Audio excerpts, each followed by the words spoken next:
ముఖ్యంగా ఇది ఒక జీవో ప్రకారం ఏర్పడినటువంటి సంస్థ హైడ్రా. సో హైడ్రా అనేటువంటిది మున్సిపల్ అడ్మినిస్ట్రేషన్ డిపార్ట్మెంట్ ఆధీనంలో నడిచేటువంటి సంస్థ. సో దీనికి మున్సిపల్ శాఖ ఆధీనంలోనే హైడ్రా నడవాల్సి ఉంటుంది కాబట్టి సో ప్రతిదానికి ఇరిగేషన్కి సంబంధించినటువంటి ఒక చట్టాలు ఇరిగేషన్కి సంబంధించిన యాక్ట్ ఉంది, అలానే మున్సిపల్ అడ్మినిస్ట్రేషన్ యాక్ట్ ఉంది.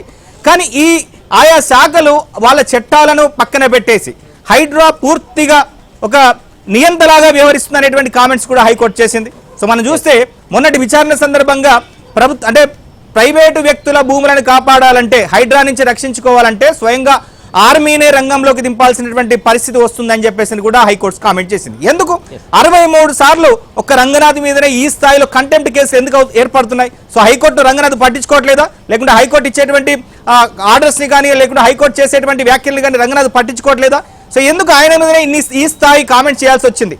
63 కంటెంప్ట్ కేసులు ఉన్నప్పటికీ కూడా రంగనాథ్లో ఎందుకు మార్పు రాలేకపోయింది?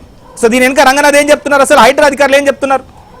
అయితే ఇప్పటికే మనం మీరు అడిగినటువంటి ప్రశ్నకు ఒకసారి గమనించినట్లయితే ముఖ్యంగా లోతుకుంట ప్రాంతంలో ఉన్నటువంటి శాంతా శ్రీరామ్ కన్స్ట్రక్షన్ భూమిలో ఇది ముఖ్యంగా అదొక ప్రైవేట్ భూమి. ఆ భూమిలో హైడ్రా ప్రవేశించి ఇందులో ప్రభుత్వ భూమి, డిఫెన్స్ భూమి ఉందంటూ కూడా వాళ్ళు ఆ భూమిని హ్యాండ్ ఓవర్ చేసుకునే ప్రయత్నం చేయడంతో ఆ శాంతా కన్స్ట్రక్షన్ కంపెనీ కూడా తెలంగాణ హైకోర్టును ఆశ్రయించడం, తెలంగాణ హైకోర్టు సుదీర్ఘంగా వాదనలు వినిపించిన తర్వాత అదొక ప్రైవేట్ ల్యాండ్గా నిర్ధారించిన తర్వాత హైడ్రా కానీ ప్రభుత్వ అధికారులు ఎవరు కూడా ఎంటర్ కావద్దంటూ కూడా తెలంగాణ హైకోర్టు స్పష్టం చేసింది. అయినప్పటికీ కూడా కోర్టు ఉత్తర్వులు ఉల్లంఘించి హైడ్రా వెళ్ళి ఆ యొక్క కంచెను తొలగించడం లేకుంటే బుల్డోజర్లతోటి వెళ్ళి కూల్చివేతలు పాల్పడినటువంటి సమయంలో మరోసారి ఆ కోర్టు ధిక్కరణ కింద తెలంగాణ హైకోర్టును ఆశ్రయించిన సమయంలో కూడా ఇదే అంశాన్ని చెప్పింది. హైడ్రాకు ఉన్నటువంటి అధికారాలేంటి? హైడ్రా ఏమైనా రాజ్యాంగానికి అతీతంగా పనిచేస్తుందా? ఎందుకు మీరు తెలంగాణ హైకోర్టు ఇచ్చినటువంటి ఆదేశాలను కూడా పదే ఉల్లంఘిస్తున్నారు? ఒకే ల్యాండ్లో ఒకే సర్వే నెంబర్లో 3 సార్లు తెలంగాణ హైకోర్టు ఇచ్చినటువంటి ఆర్డర్లు ఉన్నప్పటికీ కూడా వాటిని ఉల్లంఘించి ఏ విధంగా మీరు ముందుకెళ్తారంటూ కూడా ఆ యొక్క అంశాలను ప్రస్తావిస్తూ అంటే ఈ యొక్క ఆర్డర్ను మరోసారి ఉల్లంఘన జరిగినట్లయితే ఖచ్చితంగా ఆర్మీని రంగంలోకి దింపుతాం, పోలీసులు కానీ రాష్ట్ర ప్రభుత్వ అధికారులు కానీ హైడ్రా కానీ ఆ ప్రైవేట్ ల్యాండ్లోకి ఎంటర్ అన్నట్లయితే ఖచ్చితంగా అంటే అక్కడ ఉన్నటువంటి ఆర్మీ అధికారులతోటి అరెస్ట్ చేపిస్తాం, ఆ విషయాలు తమ దృష్టికి తీసుకురావాలంటూ కూడా ఆర్మీకి కూడా మేము సూచనలు చేస్తామంటూ కూడా ఒక దశలో తెలంగాణ హైకోర్టు ఆదేశాలు ఇచ్చింది. దాని తర్వాత అడ్వకేట్ జనరల్ నెక్స్ట్ రోజు మరోసారి మేము ఆ యొక్క ప్రైవేట్ ల్యాండ్లో ఎంటర్ కామంటూ కూడా ఒక అఫిడవిట్ దాఖలు చేయడంతో ఆ ఆర్డర్ను కూడా తెలంగాణ హైకోర్టు వెనక్కు తీసుకున్నటువంటి పరిస్థితి కనపడింది.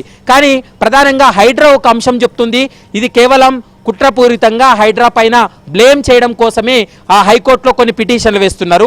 ఈ పిటిషన్లన్నీ కూడా అంటే ఇప్పటి వరకు 63 ఏదైతే కోర్టు ధిక్కరణ పిటిషన్స్ ఉన్నాయో ఈ పిటిషన్స్ అన్నీ కూడా ఒకవైపు అంటే కబ్జా చేసినటువంటి ల్యాండ్ కాకోకుండా మరొక సర్వే నెంబర్లు చూపెట్టి తెలంగాణ హైకోర్టును కూడా పిటిషనర్లు తప్పుదోవ పట్టిస్తున్నారు అనేది హైడ్రా యొక్క అభిప్రాయం. కానీ తెలంగాణ హైకోర్టు చెప్తుంది కొన్ని వీడియోలు కావచ్చు, మరోవైపు అక్కడ ఉన్నటువంటి ఆ ల్యాండ్ రికార్డ్స్ కావచ్చు, ఇక ఫోటోలు ఇవన్నీ పరిశీలించిన తర్వాతే మేము ఆదేశాలు ఇస్తున్నాం కాబట్టి ఆ ఆదేశాలను మీరు పక్కన పెట్టి మీరు ఆ హైకోర్టు ఆదేశాలను కూడా ఉల్లంఘించి అక్కడికి వెళ్ళి కూల్చివేతలు చేయడం అనేది సరైనటువంటి అంశం కాదంటూ కూడా గతంలో కూడా చాలా సందర్భాల్లో హైకోర్టు హైడ్రాను మందలించింది. హైడ్రా కమిషనర్ వ్యక్తిగతంగా విచారణకు హాజరు కావాలంటూ కూడా ఆదేశాలు ఇచ్చింది. హైడ్రా కమిషనర్ వ్యక్తిగతంగా విచారణకు హాజరయ్యి మరోసారి తప్పిదం జరగకుండా మేము చూసుకుంటాం, మరోసారి హైకోర్టు యొక్క ఆర్డర్స్ను మేము పాటిస్తాం, హైకోర్టు యొక్క ఆదేశాలు హైకోర్టు అన్న న్యాయ వ్యవస్థ అన్న తమకు నమ్మకం ఉందనేటువంటి అభిప్రాయాన్ని హైకోర్టు ముందు చెప్పారు, క్షమాపణలు చెప్పారు. అయినప్పటికీ కూడా పదే ఈ ఉల్లంఘనలకు పాల్పడడం వల్లనే తెలంగాణ హైకోర్టు ఈ స్థాయిలో ఈరోజు ఆగ్రహం వ్యక్తం చేసింది. దాదాపు 63 కోర్టు ధిక్కరణ పిటిషన్లు పెండింగ్లో ఉన్నాయంటే ఏ విధంగా అర్థం చేసుకోవాలో ఒకసారి మీరే చెప్పండి అంటూ కూడా రాష్ట్ర ప్రభుత్వాన్ని హైడ్రాను ఉద్దేశించి తెలంగాణ హైకోర్టు అయితే స్పష్టం చేసినటువంటి పరిస్థితి.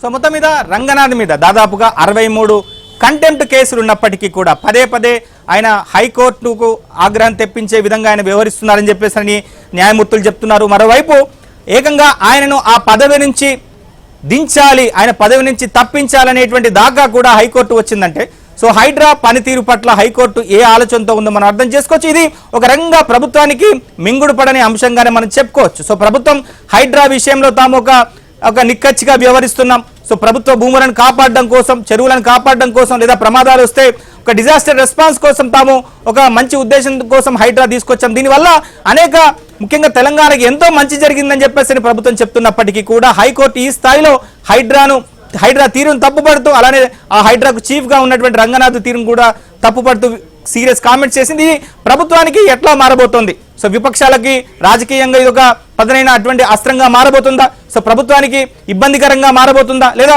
ప్రభుత్వం హైకోర్టు ఆదేశాల తర్వాత